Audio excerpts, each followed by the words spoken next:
Okay, back to doing some more patch repair on the Datsun. I have a door here now today that I'm going to replace the bottom on. Let's set this up here now. Here we go. I have some rust work here that had to be repaired, and the bottom of the door right along the bottom side here, it has small bits of rust here and there and whatnot. And if I flip the door over, the bottom looks pretty good. But along right here you can see it's bubbled up a bit, so you know there's going to be troubles down the road. So the best bet to do here would be replace the entire skin over in this corner here. It looks pretty good on the inside, and the outside fold over edge looks good. But all the rust seems to be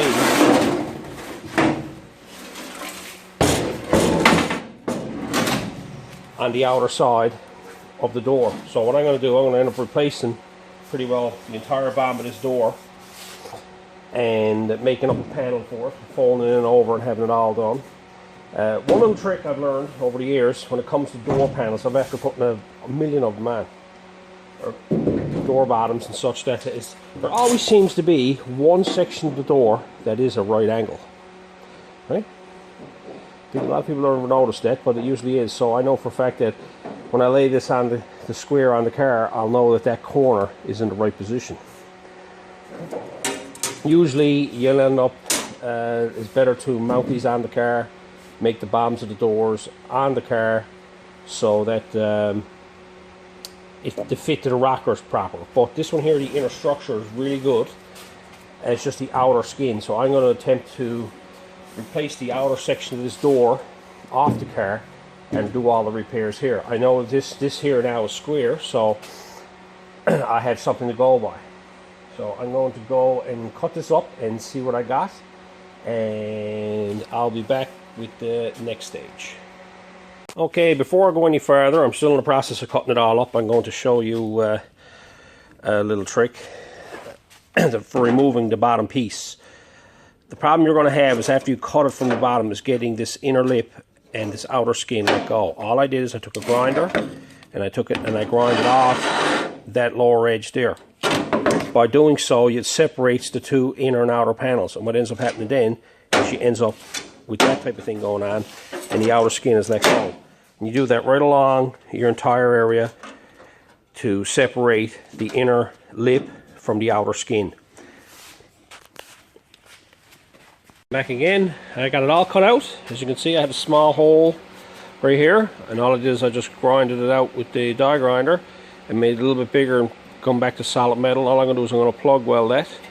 There's no need of getting out of cutting out pieces out of that there, but you can see now I got it all cleaned up inside and out, ready now to make the new panels and everything. I cleaned all this up in here as best I could. I'll paint all this. That was the problem with a lot of these cars. These were never painted inside. A lot of 60s and 70s cars were done that way, and that's one of the reasons why a lot of them rusted out, is because of that. You can see there's the piece I cut out, right? And you can see here, like, you look at it, you say, but that's only a small pinhole, and then you turn it over and you can actually see how rusty it was on the inside. And this, and like over here, you can see how rusty this is here, but then on the outside it looked good, right? And I've done enough to know that, no, you know when you start seeing little black bits of rust, like this here, this is the piece up on the top, like this little black rust here, that you can see stuff like this up here, that's, I can guarantee you, is rust. See? Rust on the back side of it. So what I'm going to do here now is I'm going to start making up pieces. Now usually you would think, okay, you make a big old piece to go up and go right along here. But I'm going to do this in two sections because I don't want to get into this here lip here because it's a factory lip. And trying to make this section with this section can be pretty tangly. So I'm going to make a piece to come down over here and much the same as this and just come over the end here. And then all of those I'll just make one bottom piece to go right along the bottom. So I'm going to go ahead and make up this piece here and get it fitting and everything and make these bends. It'll be nothing fancy. I'll do it all in a voice, I'm willing to say. There's two bends that I got to make. But I'll make up this piece and we'll go from there. Okay, I had the little piece made up that I'm going to put in first. All I got done, I got the two little bends made on it. I got a flange bent in over, And because of this complicated corner here, it's kind of hard to put this flange roll right down around. Later on I'm going to weld a flange in here to match the car the way it's done. Now it's going to be the same process I've done before. I'm going to overlap and cut and remove it. One thing you got to do when you're overlapping on the corner of a door is right here. If you just leave that alone and overlap it, you're never going to remove this piece from here. So you cut it back so you're inside the car. So now when I cut this away, I can reach inside and I can pull this piece off. So all this is going to do is fit in here like so.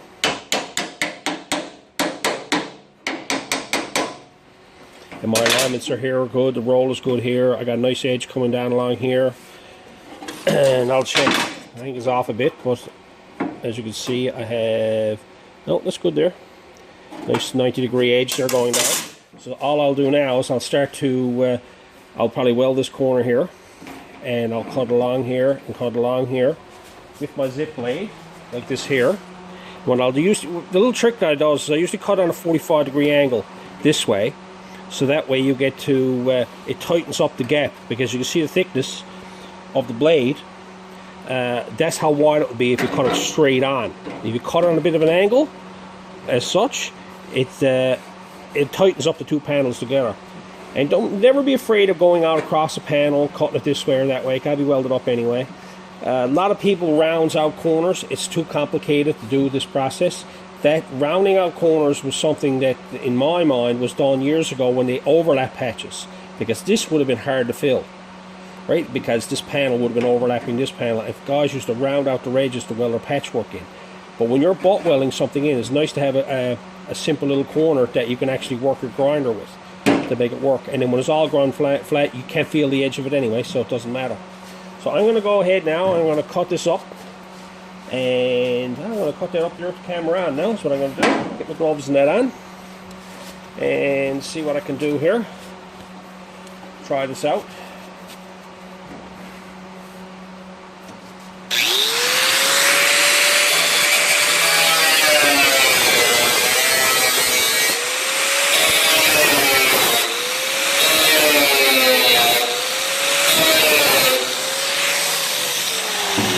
Now if you noticed, as I cut it, it started to go flush. See? That's flush there. You can take a piece of metal there now, and that's gone flush. And I'm back over to this corner here now, but as it gets over this corner, the flushness goes away. You can see it. Because now it's resting on this piece of metal, but as you come across, you can see that it'll actually pass right over the entire panel. One little trick that I show you, I got this piece here now while I think of it. When I made the flange, you'd be wondering, how do you make the flange? Well, all I did is I took this piece of metal, and some fellas would leave it on a 90 and then fold it over after the fact. I find it just makes life a lot easier. Take a piece of metal, tuck it in and fold it over. You already got it done. And all I got to do is just tighten it up later on. And usually when I go to remove this piece, I'll just bend it back a bit and then remove it. And then later on, then I'll just, when I put this on, I'll just tighten it up on the inside here. Okay? But as you can see here now, that's my first cut. Now that will butt weld there. Now this piece here will be let go later on, and I can reach inside the door and I can pull this out. So I'm going to go ahead and start welding this on and fitting this on, and then I'll be back. Okay, I have it all spot welded up. Have it all done, and you can see here it's nice and level both ways. Right, I have it all fitted and everything's cut from behind. There's a little piece that I removed from the back side. That was at one point right here. I just broke it off and then removed it. So now next thing I'm going to do is, this here is going to have to be all solid welded up, but I want this here to cool down, so it's like this metal over here again. This is still warm. I'm going to leave it alone for a little bit, let it cool off, and then I'm going to come back and stitch so much of it and let it cool. Usually if you had a tight paneling around here and there's a structure over here, you can get away with it, but this big panel here, and it's all flat and movable, if you start welding this up, this is all going to cave in all along here. So you got to take your time and just spot weld it. I don't recommend on a door or anything like that you turn around and you run a little bead. You runs a little bead is a lot of heat. All I'll do is I'll go back next to all these here and I'll start spot welding one at a time next to them. Just so out here it won't be an issue. And down here, as you can see what I got done here, that wasn't a real issue because I got to put a skin on this here. But this corner here, you really got to watch welding it, because your heat's going to transfer out through here and it's going to drag all this metal down with it. So take your time and you'll be fine with it. So I'm going to leave this alone now and give it a few more minutes and then come back and weld it. One little way of cooling the metal, so you won't have to be waiting all day naturally doing, is to blow it off. Just helps cool it as well and bring it down to a lower temperature. You can see I've started spot welding it there, and you'll be wanting to attempt to solid weld that, but you'll only run into a nightmare. Okay, back to welding. Okay, I have it all welded up. It's all nice and flat and smooth there. It's all solid welded. I'm going to grind it up there now, and one thing to remember is when you're grinding it up, to treat that the same as you do your welding. You will find that you grind it too much, you're going to add heat to it and it'll all warp as well. People don't realize that you can actually warp it while you're grinding it. I've seen that happen too many times. So just take your time with it. It's a little bit of a slow process, but it saves you a lot of headache down the road when it comes to doing body filler and stuff like that. So I'm going to grind this all up now and you get to see it. And there you have it, all grind up and ready for the next piece. As you can see, there's a nice flowed edge across here. It feels right nice running across it. Nice lipped edge going down across there. I'll finish all this in here now later and put this lip, like I said earlier, when I flips it over and does that. But what I'm going to do is I'm going to go on now and make up the piece for the bottom. And I'll do the same process there. I'll butt weld that up across here and cut the piece out and remove it from the inside. I'll probably come up a little bit higher here, closer to this edge. So if I do get any warpage over here in the middle, this here will help with save it, right? From moving away on myself, because usually down here it'll got a tendency to fall into itself because the distance from here to here. When you're on a rolled edge, if you can find a tight rolled edge welding next to it, it helps to dissipate the heat. So I'll try that down there and make up a piece for that one next, and I'm going to go do that now. Okay, I had this all cleaned up and painted. As you remember, I had a hole there in the corner. I had that welded up. I have the piece made up for the bottom of the door. Same process as before. You can see I had the flange already bent over. I used a piece of metal like this here, tucked in to the corners like this, and folded over and flattened it out. And a little trick, when you're cutting your corners, just say this is your flanged edge and this is your flanged edge. If you cut it diagonally across here, when you fold these over, these will meet like so. So that way you got a nice neat little flanged corner edge. Now, they're never as sharp as this from the factory. Usually what I end up doing, I end up welding this little seam and then I'll round this edge off just to give it a, because you can see that looks a bit much there. And I'll just round it off to give it a factory style seam, right? So I'll put this in place here now. Again, also, I have this cut back out of the way. I have this here ready for butt welding, and over here as well. You probably can't see that from way over there, but I have it cut back as well. So.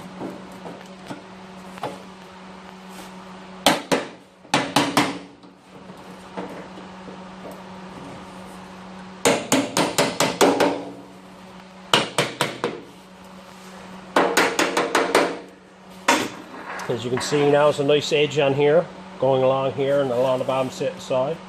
I have this edge here now. One of the nicest things about making this beveled edge and bending the lip now is now that this here piece of metal has got a springiness to it. It wants to pull back because it's holding up down here. If you just had a 90-degree bend on it, this will want to go back and forth and whatnot, so it'll want to fall this way on you. At least now with the lip in place, as you can see, it's raised up. So when I push down on it to weld this, when the heat wants to release it, it'll want to pull back. So you'd rather for the metal to come back than it is to fall in, right? And I got all them cut back. And that's basically it. What I'm going to go and do now is I'm going to go and I'm going to start welding this up, cutting along that piece. What I'll do is the same process again. I'll show you there now. I can probably cut that up while we still got her going there. I can take the grinder, and it's the same process as I've showed you before. Take your grinder, hold on around, hold on a 45-degree angle.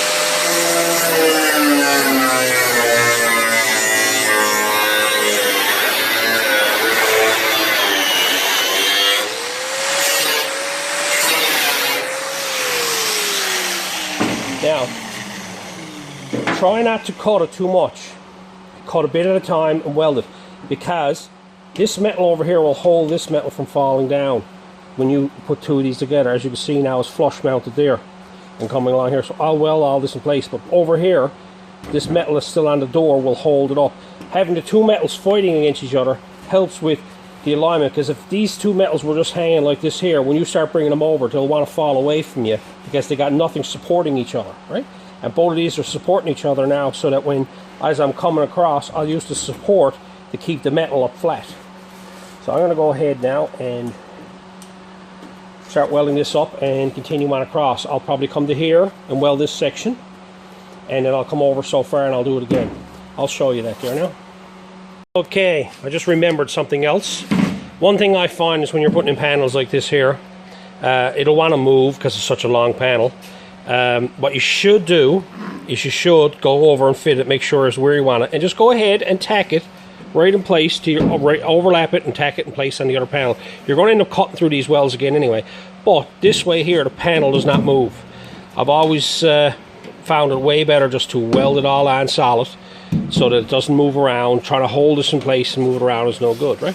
Now even over here sometimes, like, don't worry about it. Like right here I went and welded it. I didn't like the way it felt, so I ended up cutting them off and readjust them and re-weld them again.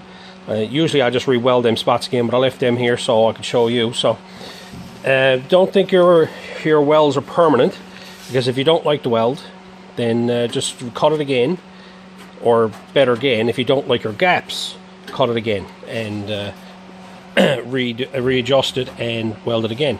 So I've cut it here, and all I'll do now from here on in is I'll come to this weld here, I'll cut through this one here and come over to this weld here and do the same process, tack weld it along. I'll go about every 1.5 inches or so, coming across here till I got the whole panel in place and I'm happy where's to. Any issues I run into now, this is where I'm going to do it to. Show you the gap now that I was talking about when you cut it on a 45-degree angle, when you take your zip blades and cut it this way. And this is the same blades I'm using on my grinder, but I just took this one here to show you. But you can see here, you can see this gap. As you can see, this grinder will not fit into this gap, because when I cut it on the angle, it made the hole smaller, because when you cut it this way, you're cutting the inside one on an angle and the outside one on an angle, so they've got a tendency to close up the gaps by doing the angle. So now it doesn't fit through it, and we got a real nice gap to weld. Okay, I have it all welded up, all done solid. The little piece that was in behind, that was right here, that's been removed, right? And you can take this here now, you can go across it here around the metal, right? And you can see it here going across here, how nice it is. It all pulled back up, so it's a nice gap there. I'm gonna go now, take my time, use the ear hose and weld it up. This one's going to take a little bit longer because it's such a large section, and hopefully I don't warp it up too much. Okay, let's see how lucky I'm going to be. Okay, I got it all welded up outside, and then when I did, I flipped over the door and I welded it all in here. I made up that little piece like I said I was going to do, and welded the edge. I welded the corner and I welded that far edge down there, right? Got that all welded up.